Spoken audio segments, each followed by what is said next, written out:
Welcome to Pasadena Monthly. I'm your host, Justin Chapman. We are all heartbroken over the devastation caused by the Eaton Fire in Altadena and beyond. Today's episode will focus solely on the fire and where we go from here. Our guest today is Nic Arnzen, Vice Chair of the Altadena Town Council, who represents the same district I did when I served on the Town Council. Officials are saying the LA wildfires, including Palisades, Eaton, and others, which began a couple weeks ago, may turn out to be the costliest natural disaster in the history of the United States, resulting in an estimated $275 billion in damages, according to AccuWeather. The Eaton Fire by itself is currently the second most destructive California wildfire and the fifth deadliest wildfire, which is not surprising.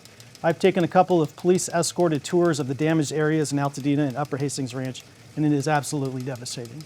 It looks like a war zone, complete with soldiers and Humvees. Less than a week into the new year, and we already reached Berlin 1945 status. Many displaced residents were frustrated they couldn't go back to their homes or neighborhoods for a couple of weeks because crews were looking for human remains, putting out lingering hot spots, completing urban search and rescue operations, clearing hazardous debris, repairing critical infrastructure, and conducting structural assessments. County officials have now let many residents visit their properties in what's called a soft closure, meaning only people with an ID showing their address can enter. Dozens of residents decided not to evacuate and remained behind the National Guard's barricade line all along. I grew up in Altadena. I served on the Altadena Town Council, and my family lost 2 homes, 2 cars, and just about everything else in this fire. I know others lost more than that, including their lives. The scale is unbelievable. There are so many individual tragedies and lives upended. We're all experiencing communal shock. It is truly sickening seeing my hometown in this much pain, and I don't know where we go from here. There's a lot of talk of rebuilding, but what does that look like? Will affordable fire insurance be available in this area ever again? It might need to be a situation where fire insurance is guaranteed by the state or federal government, like an expanded version of California's FAIR Plan, in order to give residents the confidence they need to continue living in a place like this. Because who's to say this doesn't happen again? And that time people really could lose everything if they don't have insurance. People are also starting to insist that when Altadena does get rebuilt, that power lines get put underground. There are a lot of measures like that we're going to have to look at in order to make this town safe again. There's also a growing movement to keep Altadena independent, to encourage people not to sell their land to what may seem like lucrative offers. We're already seeing predatory real estate offers swooping in. Altadena was a special place. It was one of the last truly socioeconomically diverse working-class neighborhoods of LA, where housing could be somewhat affordable. Is that going to change? I sure hope not, but I'm not very hopeful. The LA area was, of course, already one of the most expensive housing markets. Now, thousands of former homeowners and renters are looking for housing. With that comes price gouging and rent gouging, which are illegal and should be reported when encountered. In times of tragedy, some people come together and try to help, and others do their damnedest to take advantage. Some are saying it's too early to talk about rebuilding. I don't know the answer to that. Each person will have to make that decision for themselves. Well, I know Altadena will never be the same again. I'd hate for this to be its final chapter. You can't leave it like this, a scar across the face of the Southland. It's too special not to try to fix it. One reporter asked a man, "What's left of your house?" He said, "Nothing." "And what's left of your life?" "Everything." For those who do choose to rebuild, it is nice to hear local and state leaders saying they're working to make it as easy and quick as possible. Governor Newsom and others loosen environmental permitting and review regulations and will provide property tax relief. The deadline for LA County residents to file their 2024 taxes was extended to October 15th. The state insurance commissioner prohibited dropping fire insurance policies for 1 year. Residents will need every bit of help they can get from their government. There's already talk of the A word in some circles of Pasadena: annexation. Pasadena has been talking about, and Altadena has been resisting annexation for 100 years. If the county doesn't step up like it says it's going to, that resistance in Altadena will weaken significantly. Keep your eye on that story. In the meantime, the debris removal and cleanup is going to be a long, complicated process. The governments and contractors who work to test, clean, and remove debris need to take extra care not to disperse toxic chemicals into the air that will drift to nearby cities and cause long-term health problems for San Gabriel Valley residents. The air should be constantly tested during this process. Everyone within a few miles of the burn zone should clean up the ash in and around their homes, wearing protective gear and following all official guidelines to do so properly. Lots of buildings with lead, asbestos, and other chemicals were burnt in this fire, so the air quality and the health hazards posed by the ash, soot, smoke, etc. are no joke. You don't want to be careless now and end up with cancer a few years down the road. I didn't see many people wearing masks as it was literally snowing ash down on us in the days after the fire. LA County issued an order prohibiting the cleanup or removal of debris until a hazardous materials inspection is completed. The county and the city of Pasadena joined FEMA's hazardous waste removal program, which involves 2 phases. In phase 1, which is mandatory and will take a few months, FEMA will remove hazardous waste. In phase 2, red tag sites will be cleared of debris by either the state or federal government. Homeowners must opt into the voluntary program, which is free for them. Officials have completed inspections of more than 95% of the structures in the fire area, and so far, 9,400 plus have been confirmed destroyed. The fire, as of this taping, is more than 89% contained and burned more than 14,000 acres. At least 17 people died in the fire, with 20 more still missing. But how did this happen? In short, it was very clearly climate change. We knew we'd become climate refugees at some point. I didn't think it was going to happen this fast, but here we are. It happened so fast, and the winds and firestorm were so furious that the communities in their path didn't even stand a chance. Some residents claimed the SoCal Edison Tower in Eaton Canyon was the start of the blaze. SCE said the Altadena winds weren't strong enough to turn off the power at those towers. With 60 to 100 mile per hour winds and such dry conditions as we had, with such low humidity, with such a long drought, it was potentially predictable. That will be looked into and lawsuits have already been filed. Another question I had is evacuation orders. On the Genesis Protect and Watch Duty apps, which showed the evacuation warning zones and mandatory evacuation order zones, on the night of Tuesday, January 7th, all of the areas west of Lake Avenue, all the way up to the mountains, were not even in a yellow warning zone. Everything to the east of Lake was under mandatory evacuation since about 7:30 p.m. Tuesday. And with the fire spreading so fast, why weren't the areas to the west of Lake at least under a warning? That night, I remember thinking, they're not going to mess around. If the area is under any kind of threat, they will at least put out an evacuation warning. Well, my family lived west of Lake near Farnsworth Park, never got that warning. That neighborhood never turned yellow until it was too late. No one came to the door or announced to the neighborhood what was about to happen. So my family went to sleep that night thinking they at least had more time. They woke up at 3 in the morning, Wednesday, with flaming embers flying over the house, and they had to scramble just to grab a few photos of the dog and get out the door. Evacuation orders finally went out about 3:30 a.m. Wednesday. Now that house, my childhood home that my family has owned since 1991, is completely burned to the ground, along with every other house in the area west of Lake Avenue. And the LA Times reported that all 17 known deaths from the Eaton Fire happened west of Lake Avenue. What happened there? It is astonishing also how far south into the urban area the fire reached, destroying such historic buildings and establishments as Fox's Restaurant, the Bunny Museum, the Altadena Community Church, St. Mark's School, Waldorf, Avison, Odyssey, Altadena Hardware, Rancho Bar, Steve's Bikes, Farnsworth Park, Altadena Town and Country Club, Zorthian Ranch, where I got married, and so much more. There were a few lucky survivors, such as the Altadena Library, Community Center, Sheriff Station, most of Christmas Tree Lane, including the Model Railroad House, Webster's, El Patron, Bailey and Mansion, and others.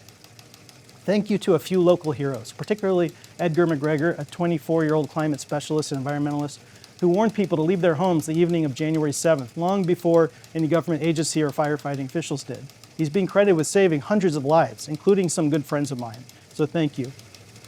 I know nothing lasts forever, but the pain is intense and seems to grow more acute as time goes on. But while we may have lost the community, the physical spaces, the neighborhoods, we didn't lose our community. In crises like these, you see the worst of people, but you also see the best of people. We're grateful for all the love and support that many people have offered. We hope that support will continue because for something that happened in a matter of a few hours, the impacts of this disaster are going to be felt on an individual, familial, and community level for a long, long time. Things will never be the same again. But that doesn't mean we shouldn't try to retain Altadena's unique small-town charm as we work to rebuild. Let's welcome our guest, Altadena Town Council Vice Chair Nic Arnzen. Thank you so much for taking the time to come on the show, especially during this extremely difficult time. I'm glad to be here. I mean, locally is important, and that's what you are, so I appreciate the time. Absolutely. Nic is originally from Iowa and serves as the program coordinator for a CDC-recognized diabetes prevention program. He's also been a director of film and theater, head writer for numerous projects, SAG and AEA actor, property manager, manager of a recording studio, and office manager for a studio accounting team. So I know you lost your house. My family lost our house as well. I know what you're going through, and unfortunately what most of Altadena is going through right now. You represent Census Tract 4602 on the town council, Right. the same district that I represented back in the day in 2005 era. Before we get into that, can you tell us a little bit about your life leading up to moving to Altadena and why you chose to live here? Oh, sure. I mean, it's bittersweet now because what we wanted was a bit of a village atmosphere to raise our children. My husband and I recognized that, our more urban kind of setting wasn't going to be what we wanted the kids to grow up in. We had the particular challenge of being a gay couple and trying to identify a community that would be open, accepting, kind of feel like a small town, and that's not easy to do. So we stumbled across Altadena and we realized this is exactly the place we're looking for. So I still hold to that. It's exactly the place we want to be, and it will be going forward. Can you tell us, if you're comfortable, a little bit about what you lost and what Altadena lost? It's an easy answer. We lost everything. Um, I think we got out with some photos that weren't digitized and quick grab of some folders of important documents. And we got out with nothing and everything. Everything we needed was us and our animals. And we got out of there safe. And we kind of, side note, left the bunny behind at first. And getting out a little further from the house, I said, this isn't, I'm not going to be able to come back later, because that was going to be a hassle, to round the bunny up as well as 2 dogs and a cat. And I said to my daughter, we split up in 2 cars. She's 18 now. You're an adult. I'm going to go back into this, what potentially is going to be more dangerous. We're about a mile away and it's not looking good, but I got to go back for that bunny. Are you in it? Because you're an adult. You need to make this call with me. She made the call. We got the bunny. And by then the power was out. Flames were up the street. And it was harrowing. People were, it's what you would expect in an apocalyptic kind of setting. And I just tried to stay calm through it. But we got out. Everything we've lost, we're hoping to gain back in other ways. And what about Altadena as a whole? It's up to over 9,000 structures destroyed, which is of the barely, just over 1,700,000 structures. So those 9,000 plus structures represent half the town. Half of Altadena is gone. It's overwhelming. It's so overwhelming to see it, and I don't know if your family has had a chance to see it in person. Yeah. It's so overwhelming that there's a disconnect. Like, this does not look like, I know it's my neighborhood, but I just see remnants. Yeah.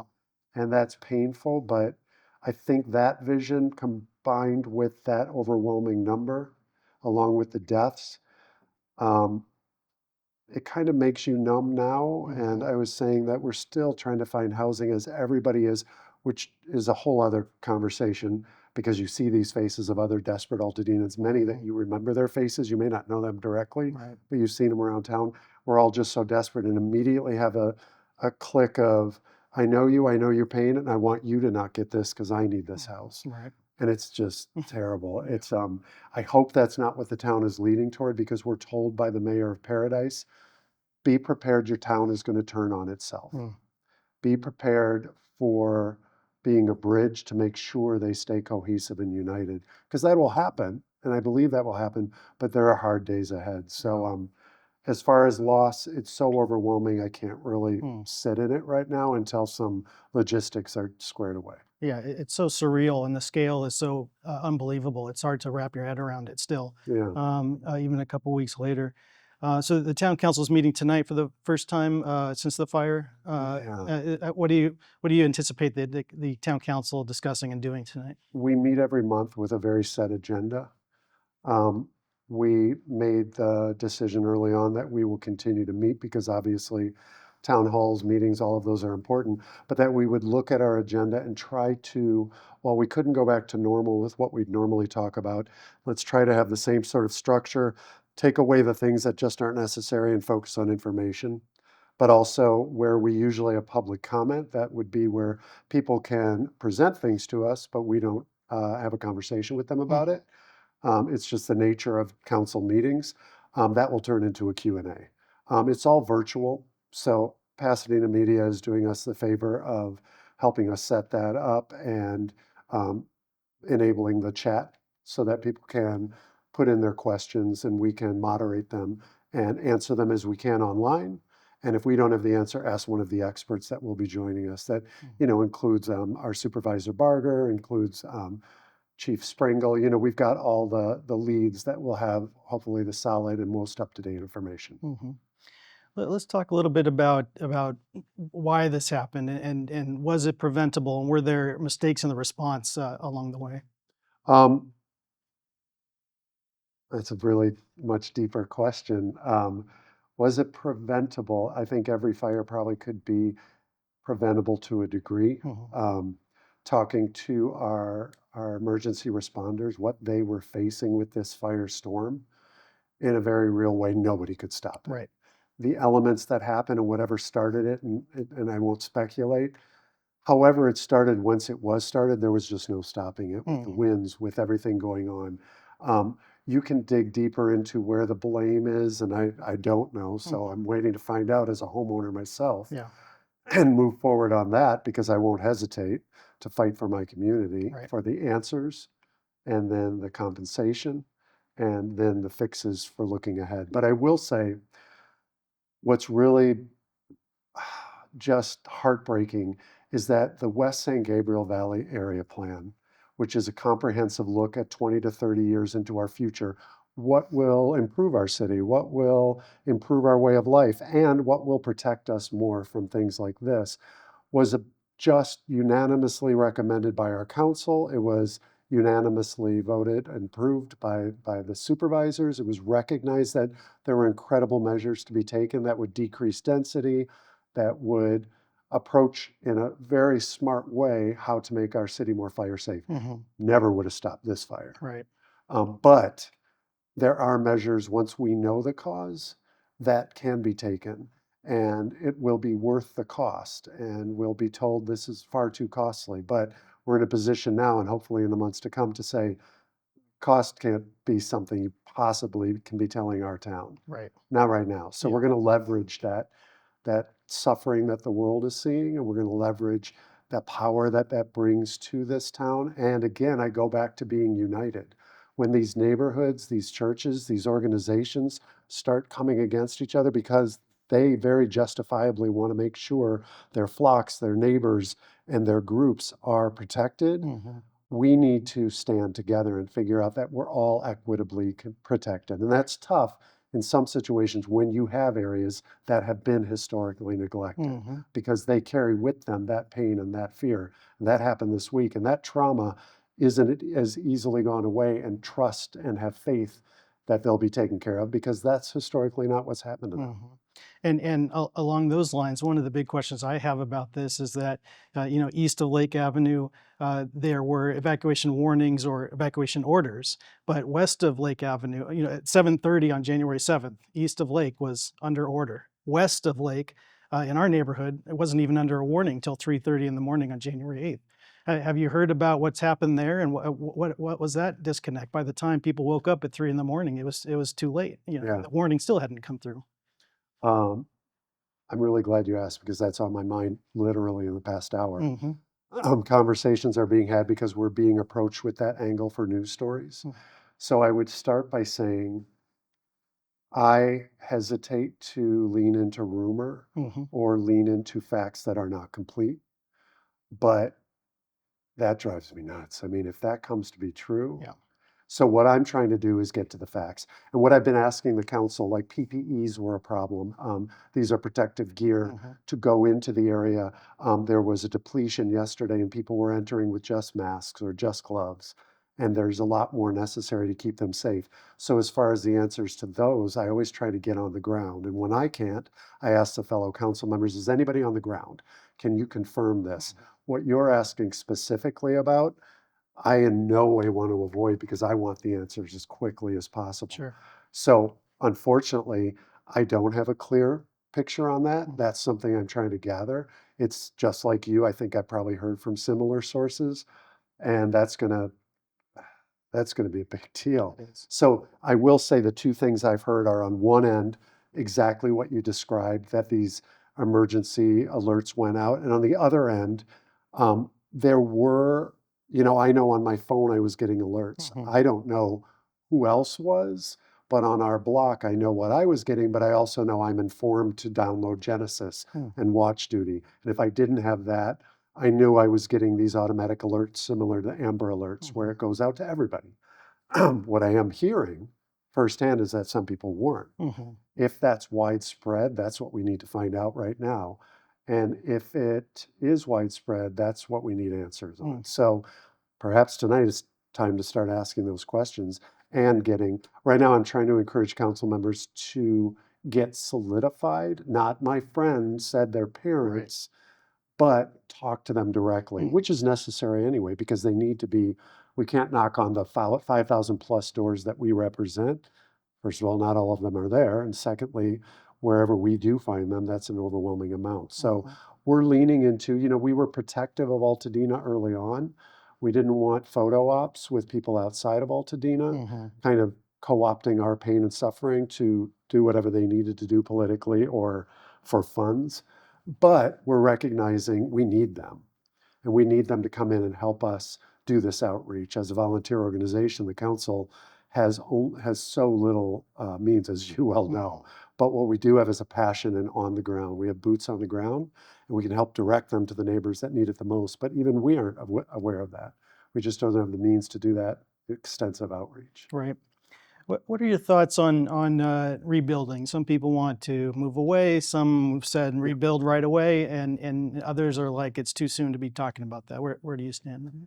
I'll say first and foremost, what's incredible about Altadena and the citizens of Altadena is how unique and individual they are. I imagine many people would say this about their communities, but looking me in the eye, I mean, if they are like us, great, because I love that about us. Yeah. We have our own opinions, we're passionate, but we are compassionate. So I will say on the offset, we need to recognize everybody has their own journey in responding to this, taking their time, not feeling rushed into having to jump into whether it's insurance or lawsuits or community building. I keep telling people those will be there in the weeks and months to come. And we're not going to say no to anybody to be part of those conversations. No legal person will say no to somebody who wants to be part of a potential legal battle. Sure. And if somebody's telling you got to sign up right now, that's who I'd walk away from. Getting to your original question, I personally plan to rebuild. I plan to stand firmly on that ground, feeling safe with what we've rebuilt and the extended measures beyond the West San Gabriel Valley area plan that we've taken. I'd like to revisit that, make it stronger. It was already approved, but I'd like to see if we can have some amendments to it, not because it was weak, but because now we know more. Sure. I would like to make sure that the town has a say in what this town is, and I would like to lean into the social capital of what we've got going on and remind people that, again, the more we unite, and while we might not agree on all the specifics, our voice combined will be much stronger. And if it comes down to our bodies blocking anything starting construction because it's not the way we want it to be, we'll go as far as we need to go. But we're going to make sure the west side's taken care of. We're going to make sure the generational Black and brown families are given equitable, not equal, but equitable attention and funds. And we're going to make sure the town as a whole is built in a way that we can be proud of and at least start to recognize for our own comfort. Yeah, absolutely. And what are some of the things that folks will need in place to have confidence to rebuild? Fire insurance, underground power lines, things of that nature. Yeah, it's all about making sure they feel comfortable and that they have trust. They will need a number of things, but the first things that come to mind, they will need trusted leaders that they already have trust in, passing on word to them that those leaders have vetted and trusted. So that is down to me and the rest of the town council and all of the elected officials outside of Altadena. They're going to have to reach out to those leaders as we were today and recognize, hey, in this scramble, we might not have been doing a great job to connect with you, but we recognize we need you, you need us. How can we work together? How can you speak to the people that trust you in a way that you believe efforts are on their way, and that convinces them so they have less stress that indeed those efforts are coming. They also need us to take action that proves it. Mhm. They need us in these coming days and in the past 2 weeks to have proven it. And I might not have proven it in my scramble, but we, again, are a volunteer organization that are doing our best. We've got to do better. I mean, that'll be the thing across the board. As much as you're doing and as hard as you're working, you have to work not just hard, but you have to work smart. And working smart means slowing down and doing it right. And slowing down is difficult for people to hear right now. I'll just tell you personally, because it was really touching to me, a major celebrity reached out that has an extreme reach and power that very specifically said, here's why I'm calling and here's why I got a hold of you. It seems like you're doing outreach and you're trying to make sure Altadena is being kept in the spotlight. And that's going to be painful because people will be like, why do you keep putting yourself out there? I'll continue to do that. And I'll continue to try to make sure we take interviews and that we are in the forefront. But she in particular said, so here's why I'm calling you, me, and then she name dropped some beautiful names, want to get as much funding as possible to the Black and brown families. Because we know what you've been saying is that they've been historically neglected. So that group in particular is going to be hesitant to believe that help is coming. But more importantly, they're going to have people approaching them, swooping in to buy up their properties with dollar amounts that will be hard to resist. Number one, I don't judge anyone taking them up on that.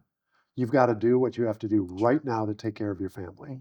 But number two, I hear what this person is saying and their group is saying. So my point to her was, what can we do now? Because they're hurting now and they're desperate now. They need food, they need safety. How in the world can we convince them that holding on and here's what you need now is going to be enough? Because they're going to remember that the past 100 years and the past entire history of our country has pushed them aside, and anything that was promised to them didn't come. And I'm talking about people who serve their country. I'm talking about people who live their lives in service to their community, and just people who are living their lives in general. They have been historically abused and neglected. And how in the world can I convince them? Certainly not my white face is going to convince them, because that's BS. This is another guy making claims. So I'm trying to make a concerted effort of knowing who's going to listen to them and realizing that can't possibly be me. And I haven't felt their pain, so why should it be me? It should be somebody in their community, and we should service that person and those leaders and push them to the top, push them in front of us, make them the voice of that community, because that's what's going to get their voices heard. Yeah, absolutely. Such a complicated situation that's just been compounded by this issue. Nic, I so appreciate you taking the time to come on the show and talk about this. There's so much more to talk about, of course. Altadena is such a special place, and through your efforts and through the whole community, I hope we hold on to that uniqueness about Altadena, my best to you and your family as you're struggling through this. We're right there with you, and let's keep in touch. And this is going to be a long process, but thank you for what you're doing. Thank you, and I'd be happy to come back and bring some of those leaders back that can speak directly. Great, thank you so much. Before we go, here is this month in Pasadena history. It was this month in 1889 when abolitionist Owen Brown died in Pasadena. Last month we talked a little bit about Owen Brown, and this month I want to provide some more info. It's been reported, though I haven't personally confirmed, that the historical Owen Brown gravesite in the hills of Altadena survived the fire. Owen, son of abolitionist John Brown, died of pneumonia in Pasadena on January 8, 1889, at the home of his sister Ruth Brown Townsend. A newspaper called his funeral a historic day for Pasadena. It was the largest ever held in Pasadena at that time, with about 2,000 people, nearly the entire population of the city. The procession marched up to Little Round Top Hill in West Altadena in the meadows, where he had asked to be buried near his cabin overlooking Southern California. Thank you all so much for joining me for this episode of Pasadena Monthly. Tune in every fourth Friday of the month at 5 p.m. Learn more at pasadenamedia.org and justindouglaschapman.com. Drop me a line at jchapman@cityofpasadena.net. See you next time. Dena Strong.